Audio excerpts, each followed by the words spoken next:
name is Keely. Welcome to the machine shop. Today we're going to be going over drilling 101. We're going to take our piece of aluminum here, we're going to drill 5 different holes and talk through the different techniques of drilling and different types of holes that are used for different projects. What I've already done, so that you know, is I have my piece of stock. It has been squared off in the mill and I've edge found, so I know that this back corner here, this is my 0, 0, which is going to come in handy. I have my drawing, here are my calipers and the calculator in case I need that. And I've already pulled from the tool cabinets all the drills I'm going to need, all of the taps, and I forgot the cutting oil, but it's right here. So now we have everything we should need. We have 5 holes, as I already said. So we are going to use a center drill and center drill all the holes at one time.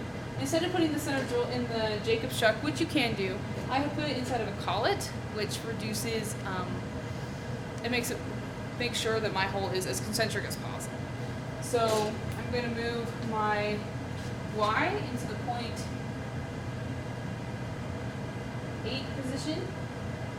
And because my Y is going to stay the same across the entire part, I'm going to lock it.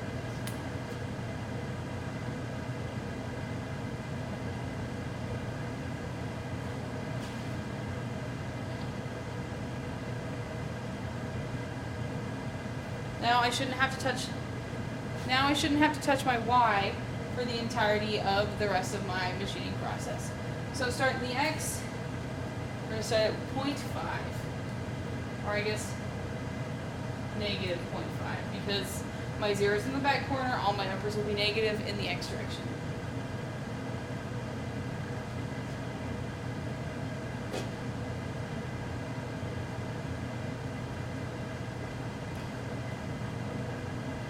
Okay, now I can lock my X, make sure that it doesn't go anywhere on me. For my speed, I'm going to be using 600. I just do this for all my holes. This is common practice in our machine shop that we will use 600 for most of our drilling needs, and so we're going to do that for this part. I've already put it in high gear, it's already at 600.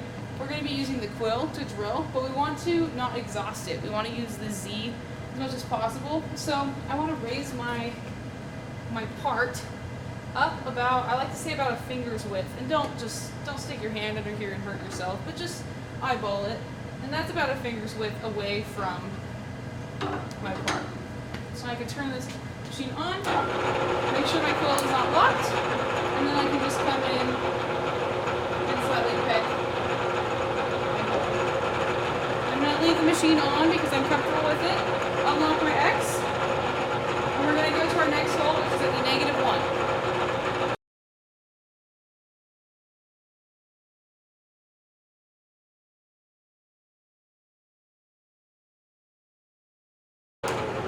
I drilled all my center drills, I am ready to put in my Jacob's chuck and continue drilling my holes.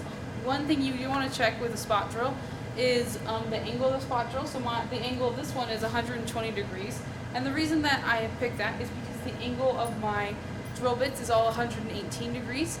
You want about a 2-degree difference is the ideal difference between a spot drill and a drill bit. It makes it so the drill will find the bottom and not rub against the sides of the drill bit, and that you have the most concentric hole possible.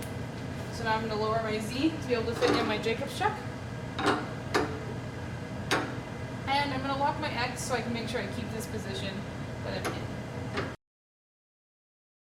For ease of access, I'm going to start with hole 1, just so we do these logically. And we'll move this, and I will take out my spot drill. If you don't remember how to take out a tool, just the green button and out. You have to make sure the quill is all the way up, which mine wasn't locked. That's why I had a hard time. And then put your spot drill off to the side, and you pull out of the back. Grab your Jacob's chuck. Use the keyway, fit it in its spot, hold it with your fingers.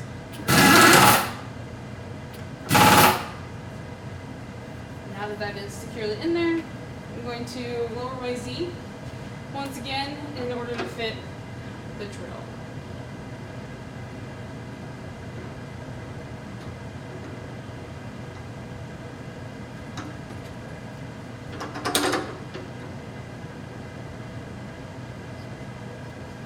All right, the first hole we're going to be looking at is a simple through hole. These are the easiest, the most efficient to use in a part.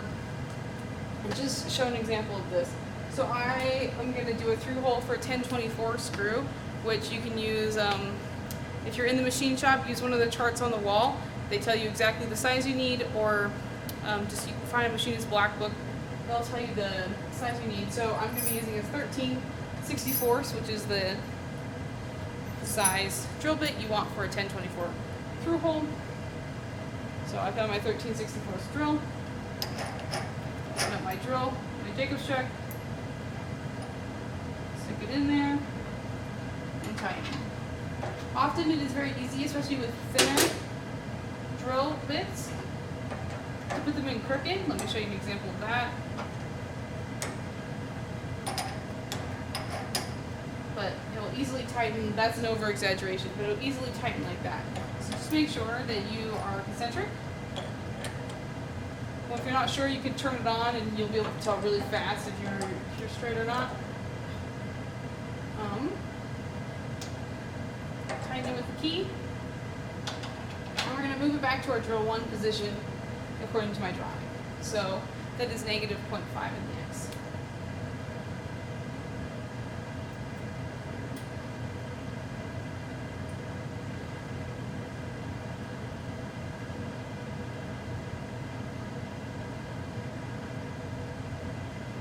I'm just going to lock this in place. And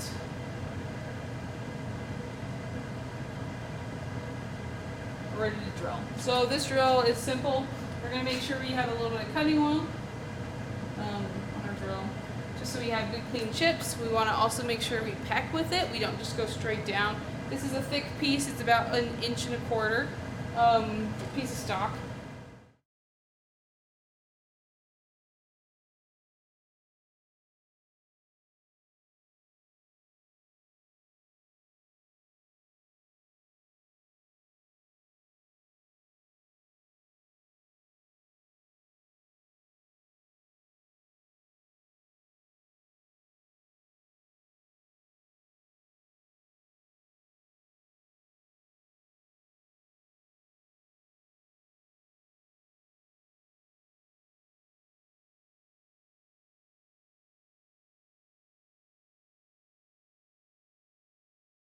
Want to just make sure we have good chips and we don't hurt our drill bit.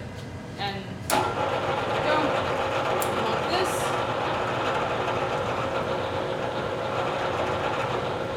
As you can see, the chips come out nice and cleanly. Things I use, all of my cutting fluid, just add a little more.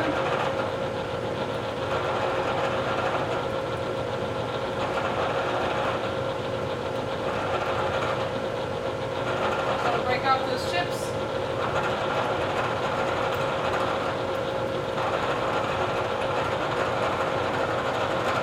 And we've made it to the bottom of our part. Turn off the machine. Clean it up. You can see now we have a through hole. The easiest way to clean this up is you just need to deburr it. Alright, now we're ready to move on to our second hole.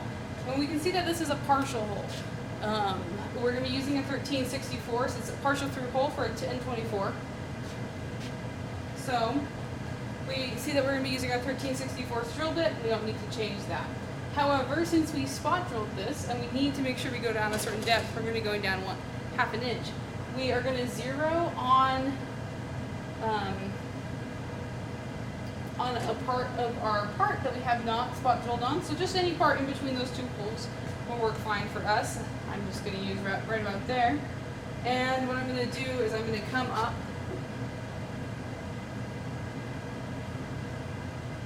with the Z.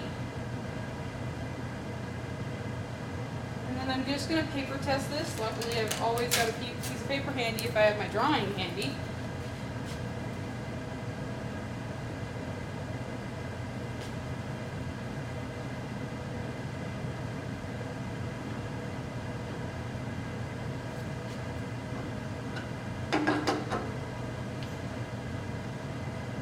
I'll set that as my 0 there. Then I will turn it about 200 thou down. I'm ready to go. What I'm going to do here with my stop is I'm going to set it at 1/2 inch. To make this move fast, you just press the button. Or if you just want to incrementally change it, you can also spin it.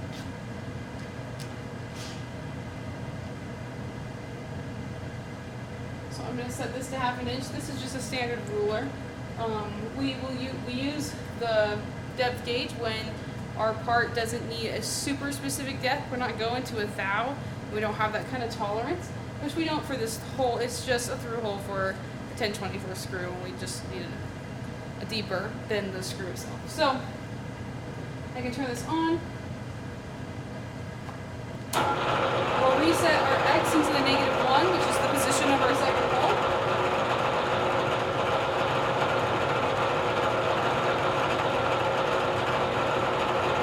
And then I'm going to lift this up to 0 and X in the Z.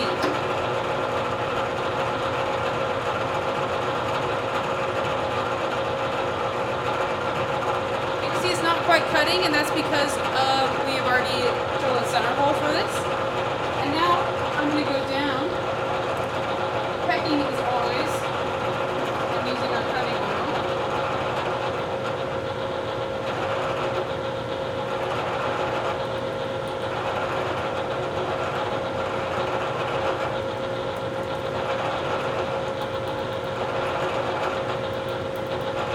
And go to our 1/2 inch. I can turn the machine off, and we have successfully completed our partial hold. The cool stock can be used in many different ways, and that's just the simplest of them all.